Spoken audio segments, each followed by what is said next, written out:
In today's video, I'm sharing 10 steps that I go through every time I'm trying to figure out how to take actions and what should be on my to-do list based on my goals.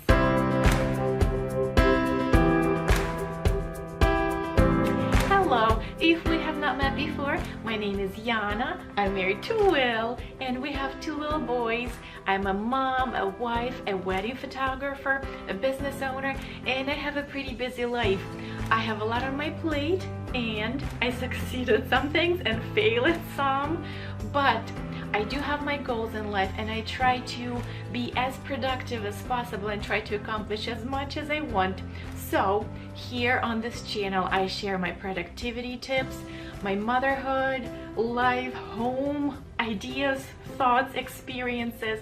So if this is something that interests you, I would love to have you as my subscriber. So in today's video, I'm sharing 10 steps that I go through when I am creating my to-do list, my next actions list, and how I create basically my to-do list based on my goals list. So I'm going to tell you that some of the steps are very easy to do and some of them are a little bit longer. So I would tell you, if I tell you, oh, this is going to be a long step to create or to go through, maybe you want to pause the video, or maybe you want to save the video somewhere that you can go back to it and watch it one more time so that you can figure out how to go from a goal list to this is my today's to-do list or my weekly projects that I have to work in, and those are extremely helpful in my life. So step number 1 is nice and easy. Get a notebook, a pencil or pen that you love, and a cup of your favorite beverage. I feel like most of my steps are going to start with those words. Step number 2 is to get your goal list. I have my goals in my notebook. If you do not know your goals, if you have no idea what you should be concentrated on, what are like the big picture goal for this year for you, I would recommend you find my video that says how to set goals, or maybe 7 steps. I think it's 7 steps to setting goals. I'm going to link it in the description of this video and you can go through this exercise and you will be able to get and to figure out your goals that are important for you in your life. So get a list of your goals or create one, and maybe if you do not have a list, maybe it would be more helpful for you to start with that video, figure out that first, and then come back to this video and finish this exercise for yourself. So step number 2, get a list of your goals. Step number 3 is kind of easy too. Get a notebook, and on each page of the notebook, write the area of life. So kids, significant other, home, work, finance, all of the areas of your life.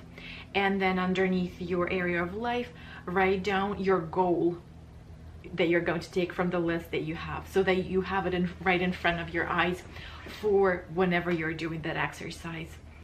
Step number 3 is nice and easy as well. Just separate the page into 3 different columns and write the title of each column, and they are routines, projects or tasks, and then calendar appointments.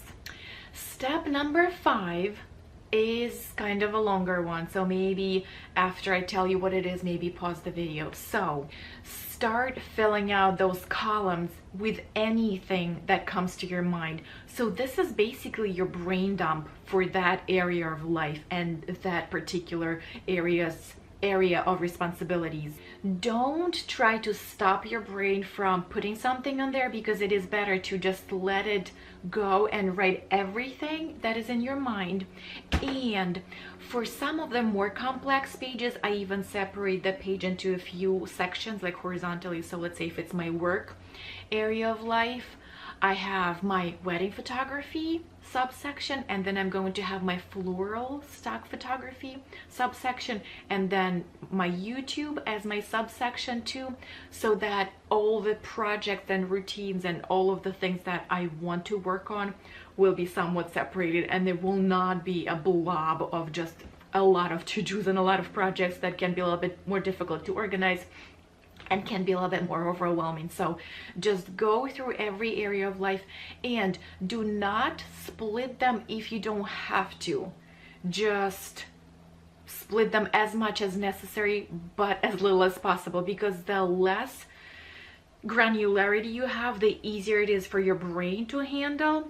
But if you do need to separate it, if it is a huge overwhelming part of your life, then it deserves a separate section too.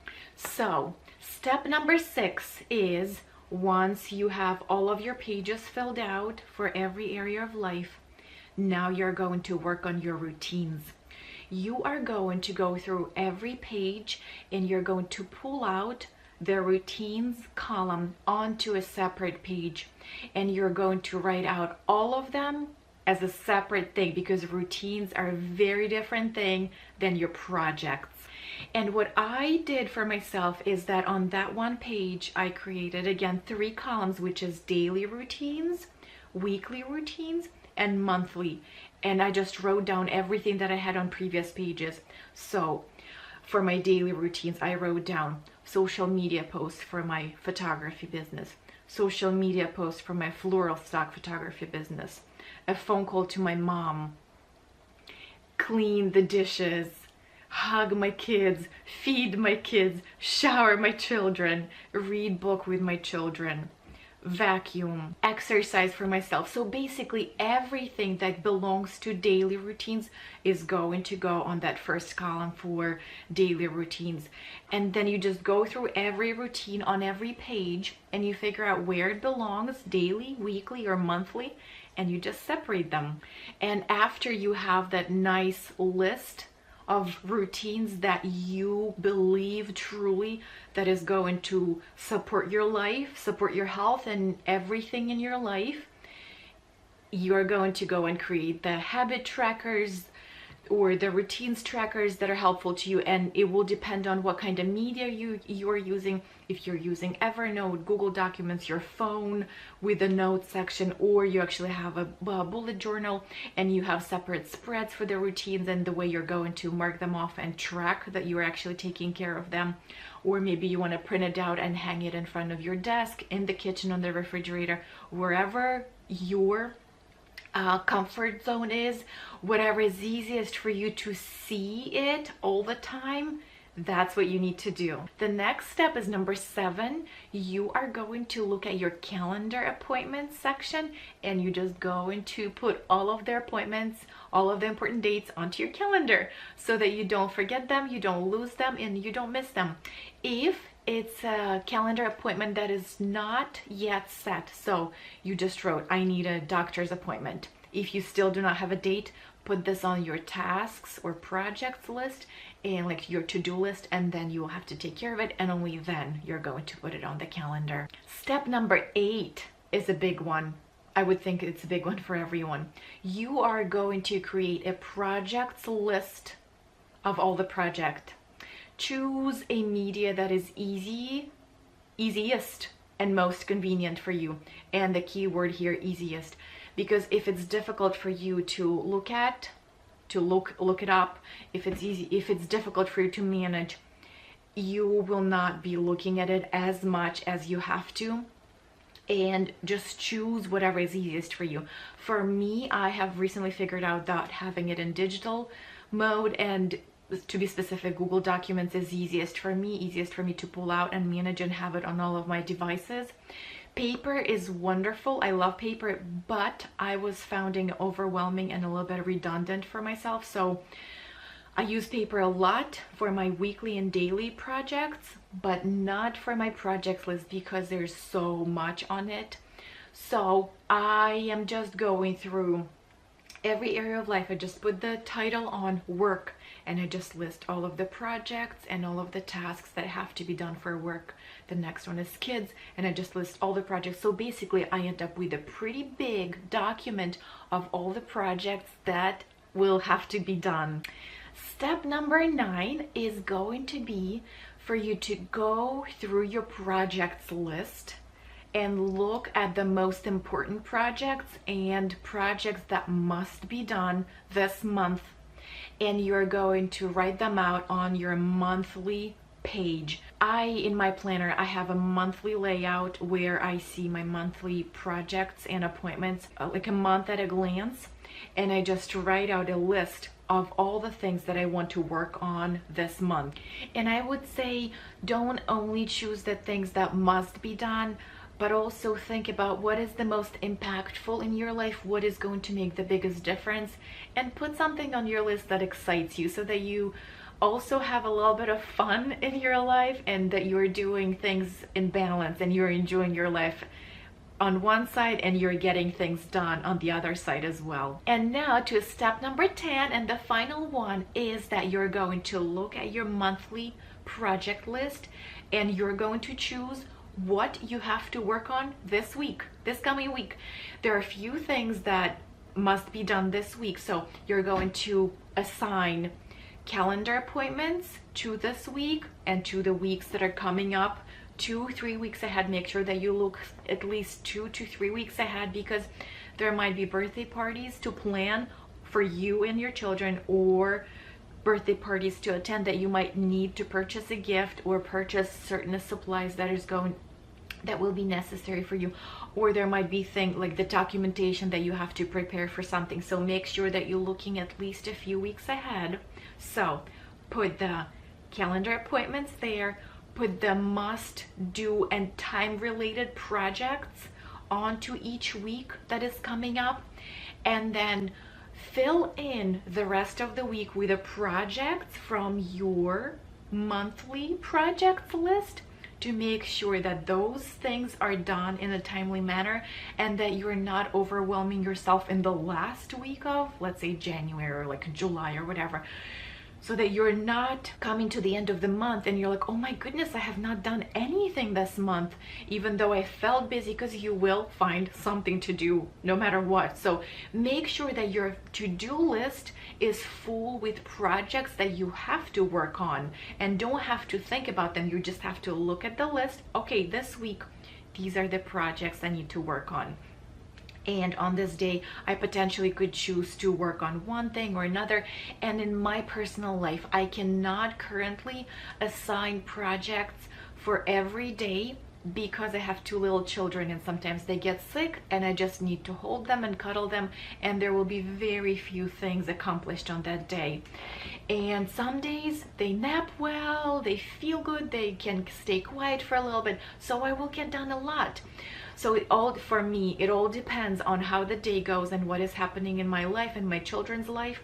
But I know that within that 7-day period, 6-day period, because I do rest on Sunday and I try not to do any work on Sundays. So what do I have to fill and fit into those days to make sure that I am making progress and I'm not scattering trying to find things to work on, but instead I look at my list and I'm like, okay, these are the things I need to get done.